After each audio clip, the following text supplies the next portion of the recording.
hydrogens attached. And in this NaNH2 nitrogen with 2 hydrogens, that's called an amino group. The C double bond OH called a carboxyl. So the central carbon atom has an amino group, carboxyl group, and a hydrogen. So central carbon 1, 2, 3, 4 things in common. What's not common is the other attachment to the carbon. How many bonds does carbon need to make? 4 bonds. All carbon needs 4 bonds to be stable. Fourth bond is that's what's going to determine the different amino acids. It could be as simple as a hydrogen atom. It could be as complex as a ring structure. So it's got many carbon atoms in it. Okay.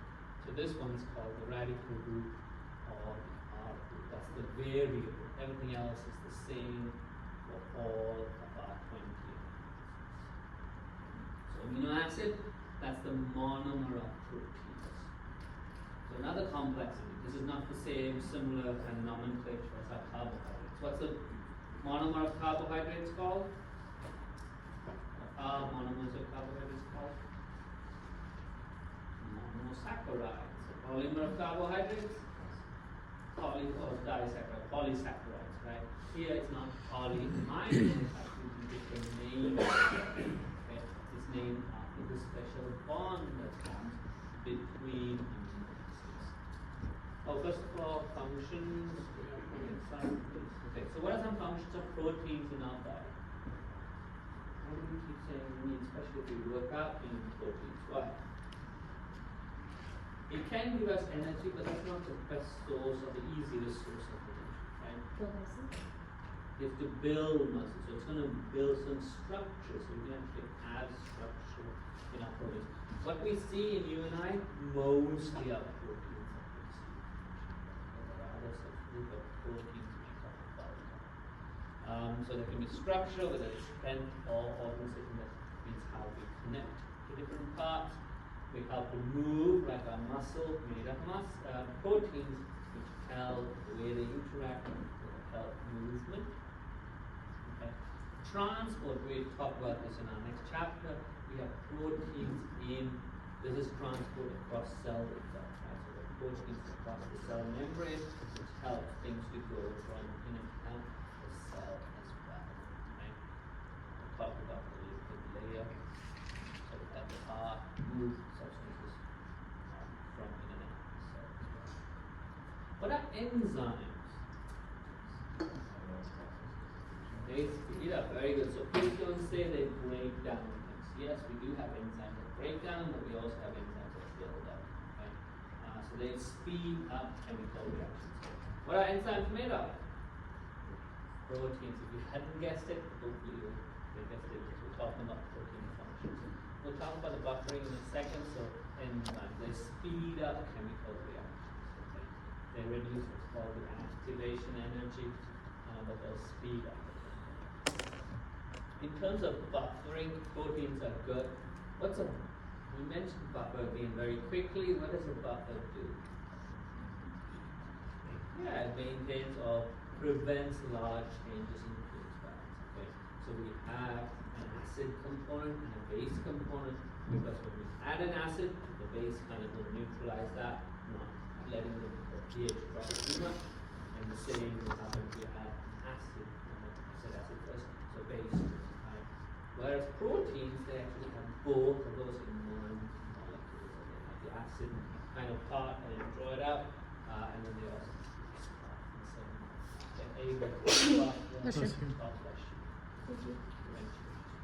some hormones are proteins. We talk about some steroid hormones, but we also have protein hormones made up of amino acids and other polypeptides.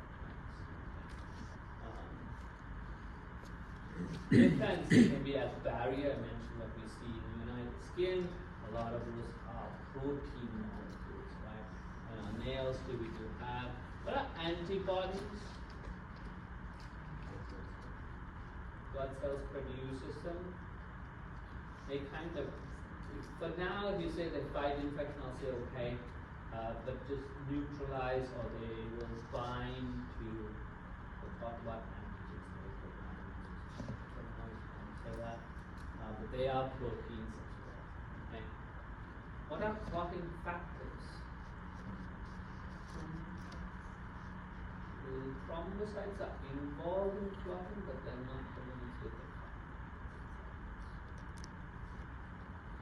the factor 5, factor 10, all those numbered factors, some of them have names. Fibrinogen, that's another clotting factor. They're all made up of proteins, maybe not gas, and they're found in blood that trigger them, and they will form that fibrous network which all cells will form. Talk about that in a little bit later in the blood. So clotting factors are also proteins. Okay, so they help with defense, not losing the blood. So what can they alter? So if we change the pH too much, change the temperature too much, protein structure changes. Okay? It's an irreversible change. What's that called? Denaturation. Earlier when we were talking about homeostasis. Yeah, it's denaturation. Okay? This is irreversible change. I always give this example. I'm sorry if you skipped your lunch or breakfast. Okay. I give this example. If you have a hot saucepan, you crack an egg, it gets cooked, right? Did we actually digest that egg? Not yet. Right? So it didn't actually digest, so we didn't break the proteins down. We just changed the shape of the protein. Now if I cool it back, what if we started with refrigerator, if you got a refrigerator, or if you got it right from your coop? If you cool it down, will it go back to the same kind of state? No. So it's an irreversible change. We change really the three-dimensional shape of the proteins. When three-dimensional change occurs, will it function the same way? No, the same in all our proteins too. We have denaturation, they are not getting broken down, they're just changing shape. But they're changing shape, which results in also the function not working, right? Altered functions. Okay? So that's denaturation when we go to extremes of temperature and of pH. So enzymes, we talked about how they're made of proteins, they are what are considered catalysts. They're not necessary for a reaction, they just will speed up the reaction. And if we say how we say it can speed up is they reduce something called the activation energy. Okay? So this is the part that the reactants, so this is energy. The energy reactants have to gain energy, so they have to gain kinetic energy basically for the reaction really to begin. Okay, even though the products at a lower level of the have to go up. That's called activation. What enzymes do is kind of like make a shortcut pathway. You still have to go up, but the pathway is smaller, which means we can achieve quicker.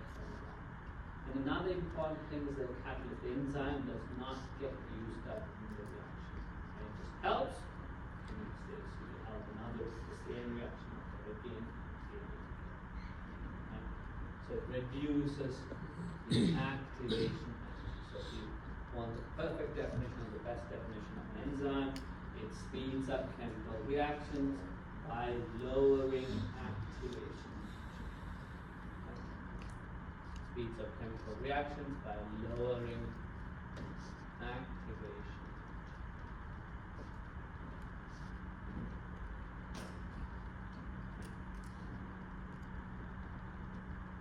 And please do not say the word. Thank you. Yes, we do have enzymes, for example. What enzyme breaks down lactose? I mentioned that. Lactase, so if someone's lactose intolerant, they could potentially take that enzyme. So we've got a lactate tablet, that's basically what it is. It's got the enzyme, so they can still consume milk or dairy with lactose, that'll help with that. Or you can just get lactate milk, which basically is milk without the lactose sugar is intolerant. But not everyone who cannot tolerate milk is lactose intolerant. Okay? Anybody here who cannot tolerate milk? Does anyone know what else they might be intolerant to? So I know whole milk gets bad rap. What is the difference between whole milk and reduced fat or low fat, zero fat?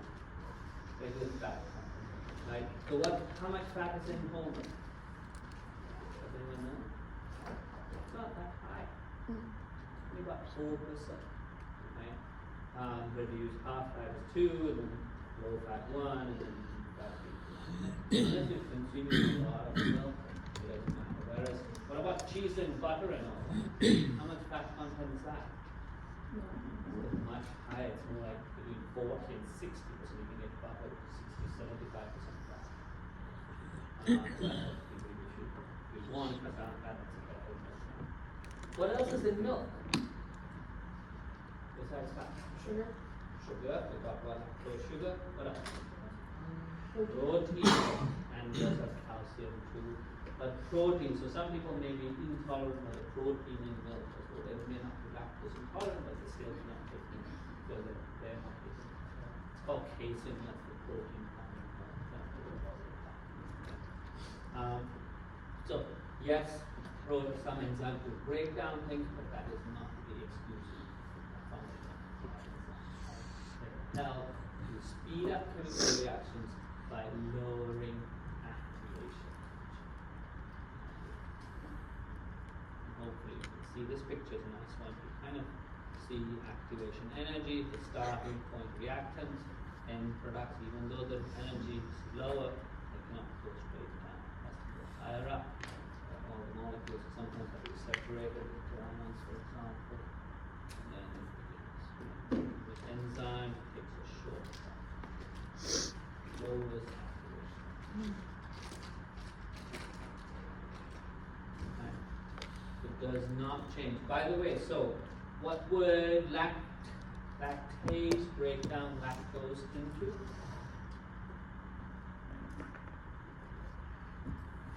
What is lactose made of? Galactose. That's basically what lactase will do. But if I have glucose and galactose, can I make lactose again with the lactase enzyme?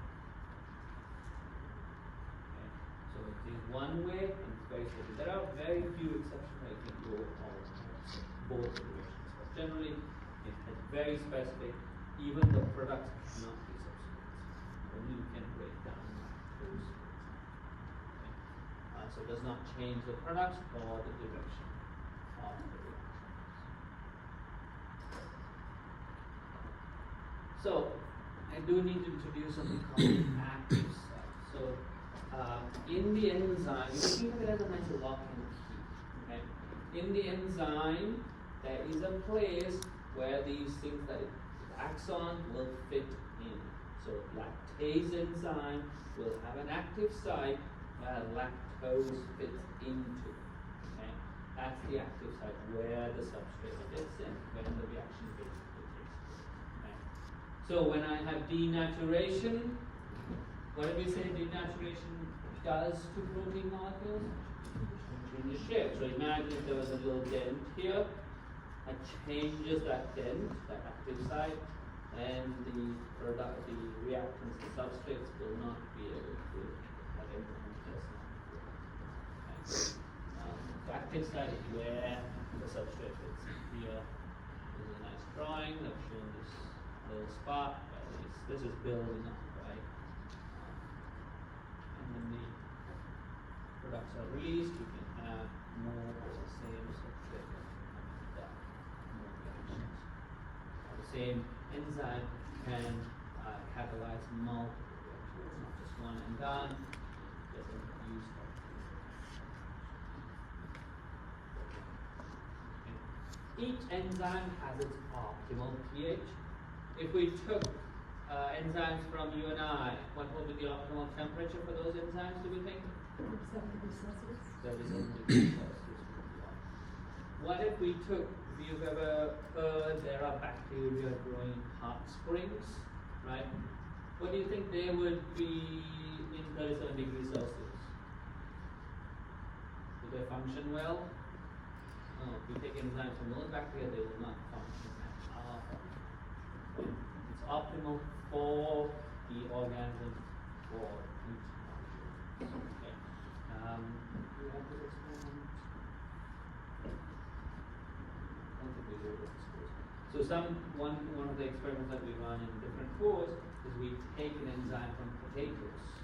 Okay, we test it at 5 degrees, at 20 degrees, and 37 degrees.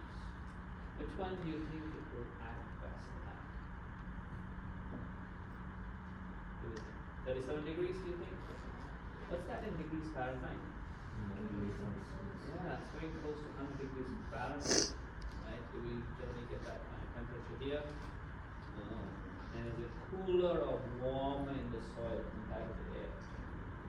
Cooler. It actually works for 5, 20, where it works best rather than 20 or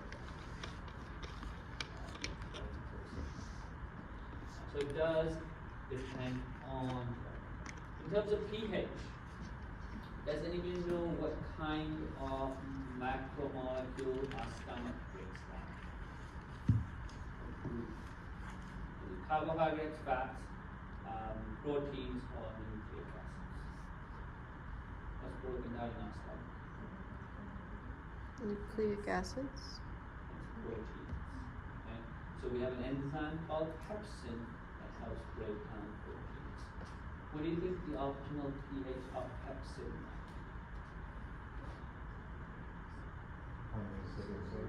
Yeah, it's about 2. pH of 2 is what's going to be. And pH 7, it gets denatured. Okay? When you go to our duodenum pharynx part, which is the first part of the small intestine, we have another enzyme called trypsin that also breaks down proteins. There, the optimal is about 7. Okay? Normally, the duodenum is about 7 to 8, and that's optimal for trypsin, but not for pepsin. Right? It's supposed to be neutral, doesn't matter.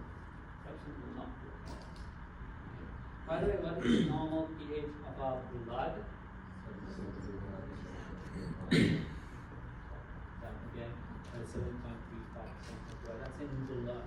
Right? Okay, enzymes in blood, that will be the optimal pH for those enzymes. Okay? So it does differ in terms of its spots and say temperature determined by all. Nucleic acids, these are DNA, RNA. The NA part in DNA and RNA is nucleic acids. Okay? Here we do have carbon, we have hydrogen, oxygen, we have nitrogen, and phosphorus. Okay? Is that what's potassium then? Symbol? So P is for phosphorus. Okay? These are very large molecules. I would say they're kind of the largest. Depends on how people proteins can be quite large too. But these are very large molecules. Right? So the D and the R, D is deoxyribonucleic acid, while the R in RNA is ribonucleic. Okay? These are nucleic acids. So we find them in all cells, fungi, bacteria, human cells, viruses. We can have either RNA virus, we can have DNA viruses. Okay? They are a little bit different. In what sense? How virus is different from bacteria or cells? How do they reproduce? Can they just keep multiply? Bacteria can multiply. Our cells can. Don't viruses have to hijack healthy cells in order to replicate? Yeah, they have to use a healthy cell like our cells itself. They have to use the mechanism. They have capable sometimes putting their DNA, their RNA into ours, and then using that, or just writing their replicate. The monomer of nucleic acids is called nucleotide. That's the monomer of nucleic acid. I didn't mention the proteins. The polymer is called polypeptide. So if you see that, that's what they're talking about. Basically, polymer of proteins.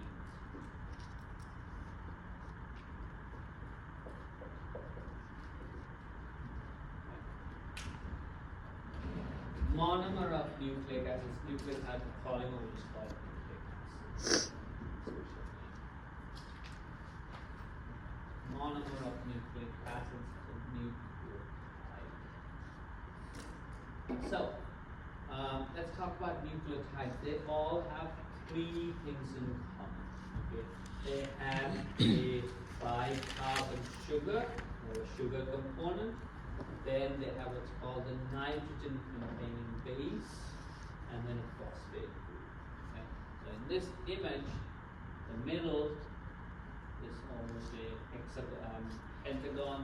Is the sugar is attached to a phosphate group, and the other part is the nitrogen space. If you've heard of thymine, adenine, guanine, cytosine, uracil, that's these ones. Okay, nitrogen space.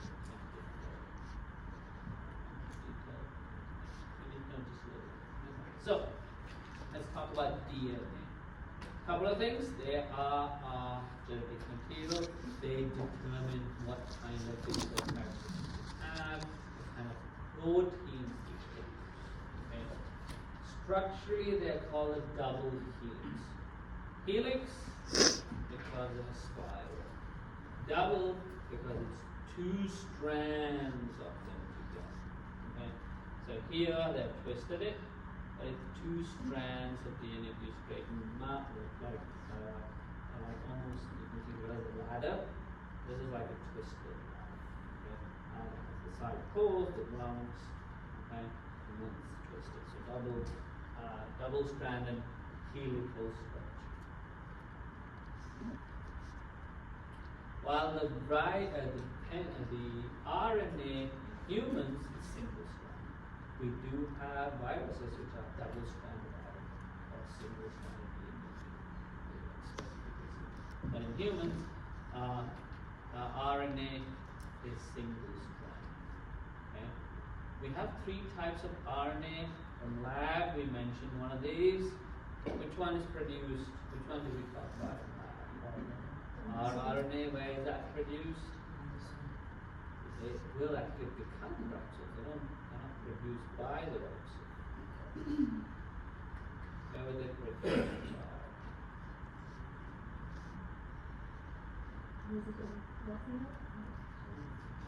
That's what makes them because the ribosomes, and RNA is part of ribosome. More specifically, nucleolus produces the RNA. Okay. While the messenger RNA is actually produced from our DNA, it will be translation and process for protein synthesis. Pentose sugar is ribose, whereas in our DNA was deoxyribose. We'll talk a little bit about this.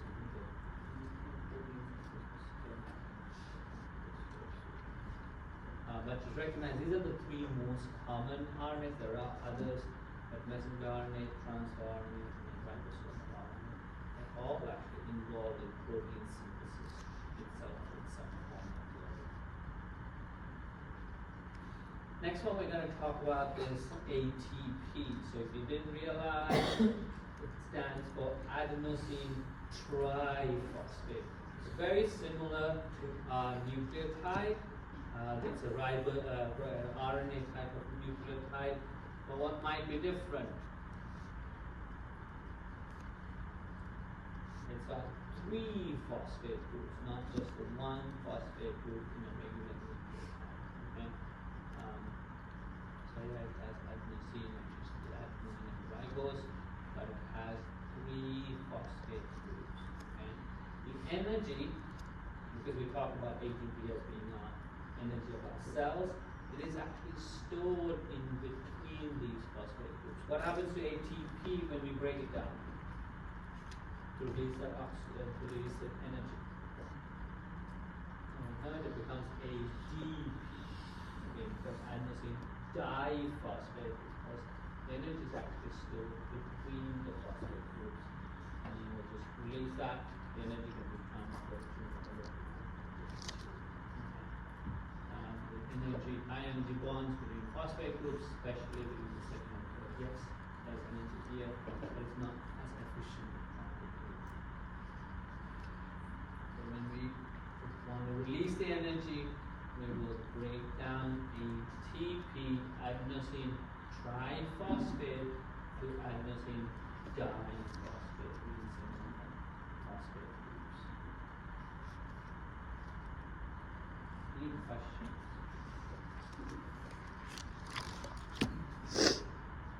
So next we're going to start chapter 3. Chapter 4 I mentioned earlier, we will skip chapter 4, we'll come back to chapter 4 when we talk about digestive system. We'll only talk about little parts of it, talks not the full detail of chapter 4.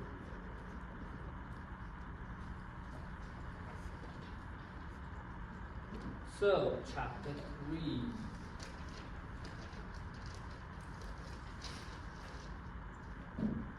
So what is a cell? Structural unit of organism of life, right? What was the structural unit of matter called? What was, did I mention cytology? I don't think. Does anyone know what cytology was? I think we talked about, yeah, it's the study of cells. We did anatomy, we talked about that. What was the study of tissues called? Histology, which will be our next chapter, chapter 5, we'll talk about what we study of tissues. Well, we can use a light compound microscope. Okay, compound just means we have two lenses, that's what we use in our lab, light compound microscope. Okay. Well, electron microscope, what do we think they use? Electrons actually bombard structures with electrons. We can actually get much more magnified electrons as a result of that. Light compound microscope is light to illuminate the magnifying lenses will help to magnify. So let's talk about cells. Just before, let's also introduce extracellular means outside. Extracellular basically means outside. Yes, we always think about blood, but please know, even in our organs, for example, there is water, there is material between the cells. Okay? That's still extracellular. That's the interstitial fluid between cells within organs and tissues. Okay? While intracellular means inside. Right? So we're just going to talk about more things. So cell membrane, we'll talk about that. That's our plasma membrane. That's the boundary of our cells. So we'll talk about structure. Function, we'll talk about in terms of transport. We'll mention that this. Cytoplasm basically is the inside. Everything but the nucleus will be the cytoplasm. Okay. So cytoplasm has organelles, different ones we looked at in lab. They have things that are dissolved in it. You can have glycogen granules. What are glycogen again? What is glycogen? Stored carbohydrates, right? Polysaccharide. You can have those. You can have other things dissolved in that liquid part called the cytosol. Okay. The nucleus, it does have a membrane, okay, and it has the genetic material. Most of the DNA. Does anyone know where else we have DNA in a cell besides the nucleus? Yeah, mitochondria. So we believe it's the theory of evolution that we swallowed up a bacteria and that got incorporated into us in the mitochondria. That's why it has its own DNA. Not a lot, it does have its own. So let's talk about plasma membrane. So basically it's the boundary of our cell, right? So physical isolation helps to regulate exchange. What goes in, what goes out. So they are called semi-permeable or selectively permeable. There are certain things to go, others not. In terms of structural support, we'll talk about them in terms of junctions. How does this cell interact with a neighboring cell? Whether it will have communications between them, whether it make sure that nothing passes between them, or because of stress that they experience, that the cells do not detach themselves. How to support them. But in terms of structure, we have membranes, we have lipids in the membrane, we have protein and carbohydrates. Okay? This one in terms of number is the most numerous, okay? Lots and lots of lipid molecules. In terms of mass, in terms of weight, it's the proteins that they have biomembrane weight. And carbohydrates are just speckled throughout, not many, they don't give out weight, or they don't contribute to it. Let's look at each of these a little, okay? So first one is the lipids. It's phosphate, it's the phospholipid. Please note, it's phospholipid bilayer. What does bi mean? Two. So we drew one. The other one is oriented this way. Y. Yeah, we mentioned how inside the cell, let's imagine this is the membrane here, this is inside the cell, this is outside of the cell. So we have water inside and out. So we want the phosphate group, which is hydrophilic, to be facing the water. Okay?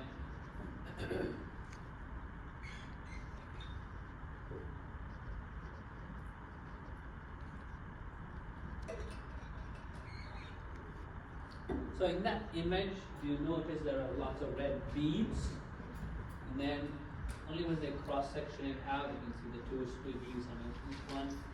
So each of those red beads is the phosphate group of the phospholipid. Okay? And it's bilayered with the phosphate groups facing outside of the membrane, inside of the cell, outside of the cell. Okay? We also have interspersed cholesterol. Is cholesterol lipids water soluble? It's not water soluble. So here in this image, it will be these yellow ones will be the cholesterol. They basically, another thing I want us to also have a picture is these phospholipids are actually not bound to each other. They actually can move around. Okay? But what this cholesterol does, it binds a few of them together. So they do need to move, they give some rigidity to the member. So if they did move, they'll move a little bit less than the others. The single that move easily. So cholesterol in our cell membrane helps with the rigidity of the membrane. Because it actually kind of pulls multiple phospholipids together so they move as fluid, move as easily. Okay? While carbohydrates, they generally just stick out. Okay, either generally out of the cell, this is the commonest way orientation. Okay, are carbohydrates water soluble or not? And we dissolve sugar in water? Mm-hmm. Yeah, so they are water soluble. Okay, so they're actually facing the extracellular fluid. So here in this image, this would be the inside of the cell, that would be the outside. So these purple, those are each of them is a glucose molecule that have been linked together. That would be kind of a polysaccharide that's sticking out. So they have multiple functions. One of them is going to be important. They help to recognize our cell from a different cell. There's different human cell. We're talking about blood grouping. Right? It's these, it's generally proteins and carbohydrates. Which gives the distinction that these are from them, right? As well as they can be receptors. What are receptors? Yeah, something will trigger a response, right? So this will be stimulated and then they give a response. So carbohydrates will proteins, these are important in our plasma membrane. Just recognize we could have, let me just go back to this image. We could have what's called peripheral proteins and then integral. What's integral? You got that word. Yeah, part of it. So this one's actually within the plasma membrane. Okay? So this is a good example of an integral protein. Whereas this guy here would be a peripheral protein. It's just stuck to either the outside of our plasma, outside of our cell or inside of our cell. So it's not within the plasma. Okay? integrals within the plasma membrane, while peripherals outside of the plasma. Could be outside the cell, could be under recognition, could be receptors, we'll talk about that in a second, but could also be basically inside. Some functions. Receptors, these are for all proteins. Channels and carriers. These are ones that help transport things that will not easily move.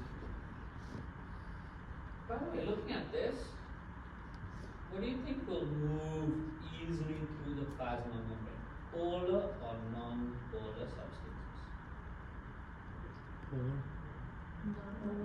Non-polar. So what's the bulk of our plasma membrane? Hydrophobic. I know it was a 50-50 shot, right? Fine, better take it than not at all, for sure. Okay? So this is non-polar. Lipids make up the bulk of it, right? So it's non-polar. So non-polar will just diffuse through. What about water? Is it polar or non-polar? Polar. Then do we think that will just simply diffuse through? No, it does not. You actually use a channel to pass through. Okay? Because bulk of our plasma membrane is basically fatty acids. They're non-polar. Polar substances such as water will not simply diffuse through. They have to use either channels or carriers. Enzymes, what do enzymes do? Speed up chemical reactions by reactivation. These could be found on membranes as well. Okay. They could have reactions that they can speed up. Anchors, these basically will help two cells stay attached to each other. Okay. Cell recognition, I talked about this, is actually the bigger component. Cell recognition is proteins found on cells that help recognize cells from non-cell, right? Could be other humans, could be non-human cells as well. Right. These are the proteins that we found on our plasma houses. So now, let's take a break and talk about that.